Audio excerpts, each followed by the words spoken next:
Hello, friends, and welcome back to Stories About Entitled People. Let's start our video with a story in which our OP simply asks his sister to move her car.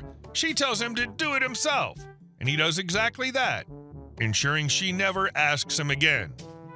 But before we begin, best way to support our channel is to leave comments, like, and subscribe with the turned-on bell so you don't miss the new video every single day.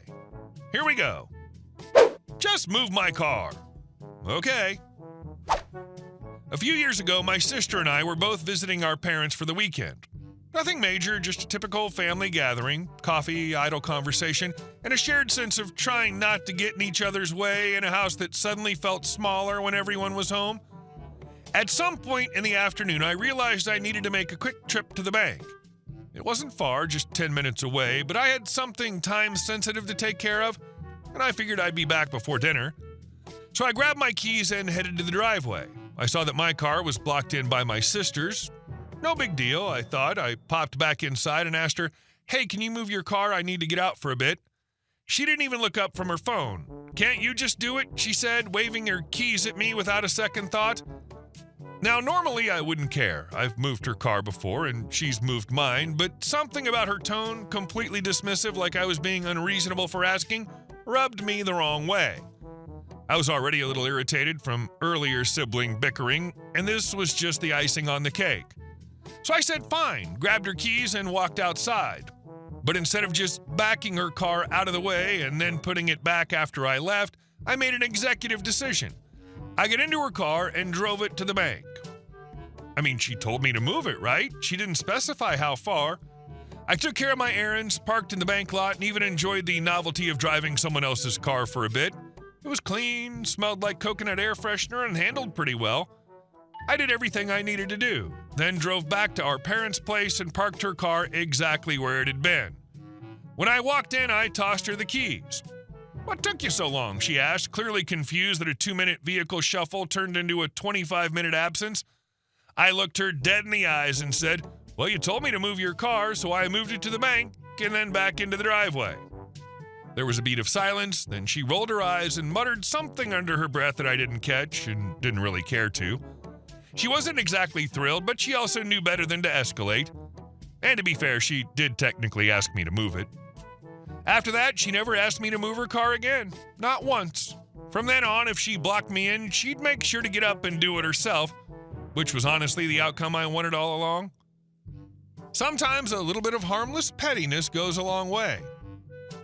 She's lucky you weren't about to go on a lengthy road trip. I can imagine the phone call hours later. "Where are you?" "Still moving your car." And our second story. Military oven cleaning in 1971. A half-century ago, I served a stint in the Air Force, and like every wide-eyed recruit, I had to endure the gauntlet of basic training. It was brutal. Grueling physical training, endless inspections, the constant barrage of yelling. But out of all the miserable aspects of that experience, one of the most infamous rites of passage was kitchen patrol, known simply as KP. If you haven't had the pleasure, KP is military slang for being voluntold to spend the day doing all of the least glamorous grunt work in the chow hall. Think mopping greasy floors, hauling food crates, scrubbing cookware until your arms feel like jelly, all while under the watchful glare of someone determined to make your life miserable. So when I got assigned to KP, I braced myself for the worst. What I didn't expect was that I'd actually kind of enjoy it. Not the labor, mind you, but the freedom it gave. Compared to the rigid routine of marching and drills, being in the kitchen with a bunch of other recruits was almost a break. There was a lot of joking around, bonding over shared suffering, and the odd moment of levity that made the day bearable. Of course, our supervising sergeant wasn't too thrilled with that. Sergeant Bark and Fume, as I came to think of him, clearly believed KP was supposed to break us. Every time he caught a hint of laughter or casual conversation, he came storming in to shut it down. He started separating guys, giving out tougher jobs, and eventually, after seeing that I was still grinning like an idiot while peeling potatoes, he decided to make an example of me. "Roberts, get your butt over here. I've got a job for you." I dropped the potato peeler and jogged over. "Yes, sir?" He yanked open the door of a small oven, old, grimy, with a solid crust of baked-in who-knows-what caked across the inside. I want this thing to shine like that stainless steel table over there, he barked, jabbing a finger at a spotless prep surface gleaming in the fluorescent light. Then he handed me a bucket with a scouring block, pumice stone, heavy-duty stuff. I hesitated. The oven wasn't stainless, it had a porcelain enamel finish, but before I could get a word in, he was already stomping away. So I got to work. It was Texas. It was summer. The kitchen was sweltering. In thick cotton fatigues, I was drenched in sweat within minutes. I scrubbed and scraped, the pumice grinding into the enamel like sandpaper on paint. The more I worked, the more I noticed I wasn't just cleaning, I was destroying. The enamel was coming off in patches, revealing dull metal underneath. I called out, hoping reason might prevail. Sir, are you sure you want it to look like that table? I think I'm... G.D. it, Roberts, you deaf? Just shut up and do the G.D. job, he shouted across the kitchen, barely turning his head. Right, roger that. So I kept going. I scoured that oven door until the white enamel gave way to bare steel. I used all my weight to grind into the corners, did my best around the hinges, even though some parts were impossible to reach. My arms were noodles, and I was just starting on the inside when I heard a new voice, loud and sharp, cut through the clatter of pots and pans.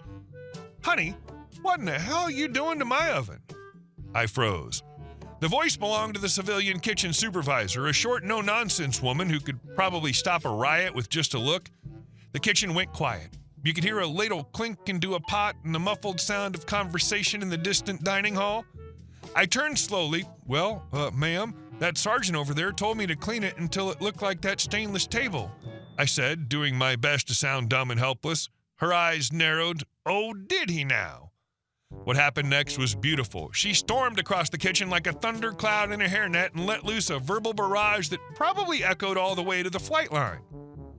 I couldn't catch every word, but I distinctly heard phrases like government property, abuse of authority, and you owe me a new oven.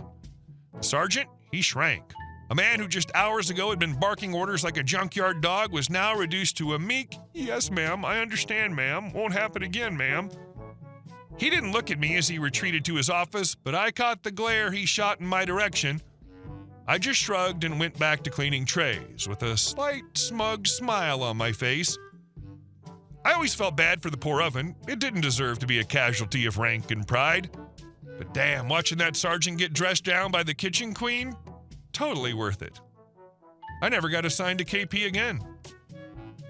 It's truly amazing, and not surprising at all, how the uniform and rank rarely match up with the intelligence. And our last story. Neighbor lawyer hired guys to cut my trees. I'm a lawyer too. Bad move, buddy. I grew up dirt poor. So poor we didn't even have indoor plumbing until the mid-1970s. I'm talking outhouses, water from a hand pump, and baths in a tin tub if you were lucky. So when I finally got some financial breathing room as an adult, one of the dreams I'd carried for decades was to own a piece of land. Not for farming or building some flashy house, just a quiet stretch of dirt and trees where I could get away from everything. A place to go hunting, watch the seasons roll in, or just sit and let the silence soak in. Eventually, I found that patch of serenity in rural Missouri. The land was rocky and not great for crops, but it had its own kind of wild beauty, thick with hardwoods and a few rolling hills. It wasn't worth much on paper, but to me, it was priceless. We built no cabin, no fancy trails, just a clearing for a fire pit and some well-worn game trails. My family and I would head out there to hike, shoot, or simply disconnect. Then the lead mine in town closed. That mine had been the main employer for the entire county. When it shut down, things changed. People got desperate. You could feel the weight of it. Stores closed, trucks stopped moving, and folks started cutting corners to survive. One fall morning, my older son and I headed out to the property to do some hunting. As we hiked through the woods, something didn't feel right. There were fresh tire tracks in the underbrush, and more worrying, signs of logging, branches and bark shavings scattered like breadcrumbs. We'd never authorized a single tree to be cut. We were inspecting a freshly felled oak when the unmistakable growl of a four-wheeler echoed through the trees. Moments later, two men came barreling up the trail. They skidded to a stop, jumped off like they were in some spaghetti western, and immediately started yelling at us. "You're trespassing," one barked. "This is private property." I raised an eyebrow. "Yeah," I said, "I know, it's mine." The second man, apparently the more aggressive of the two, stepped forward wielding a splitting maul. You need to leave before we make you leave, he snarled. Unfortunately for them, I don't scare easy, and neither does my son. We both stood our ground. They glanced at each other. The guy with the maul lowered it a bit, then muttered something about how Mr. Hamilton, some lawyer, had hired them to clean up the trees for the view. Before I could ask who exactly this Hamilton was, they turned tail and booked it back down the trail, nearly flipping their four-wheeler in the process. A week later, Mr. Hamilton made his appearance. He drove up in a sleek SUV and stepped out with that smug kind of smile lawyers sometimes wear when they think they own the world. I assume you're the property owner, he said, not bothering with a greeting. That I am, I replied, crossing my arms. And I assume you're the one sending hired hands to vandalize my land. He smirked. I've been maintaining that section of forest for years. It obstructs the view from my second-floor study. I laughed, but there wasn't much humor in it. I don't care if you're the Queen of England. You don't touch my trees. You want a better view? Move your house. He tried to bluster, threatened legal action, claimed he had some long-standing use rights, but it was all smoke. When I pushed back and told him I'd already filed a report with the sheriff and the local land office, he took a different tactic. He sued me. Tried to drag me into court to bully me into surrendering that section of land. There was just one problem for him. I'm a lawyer too. Retired, sure, but still sharp enough to mop the floor with him. It took almost a year, but when the case was done, the court sided with me. He was ordered to pay for the damage, reimburse the lost timber value, and issue a formal apology. While I didn't care much about the apology, the hefty check sure paid for some improvements. A year after the ruling, the property went up for sale. He couldn't bear to look out his window without fuming, I guess. I even heard through the grapevine that he tried to write off the lawsuit as a misunderstanding to the new buyers. The sheer gall of this man, thinking he could just decide your trees were his to butcher because they obstructed his view? He didn't ask, he didn't negotiate, he just sent folks with chainsaws and a maul. Seriously, a maul? To do his dirty work, then had the nerve to act offended when you called him on it? Hey guys, thank you all for watching the video. I'll see you in the next one.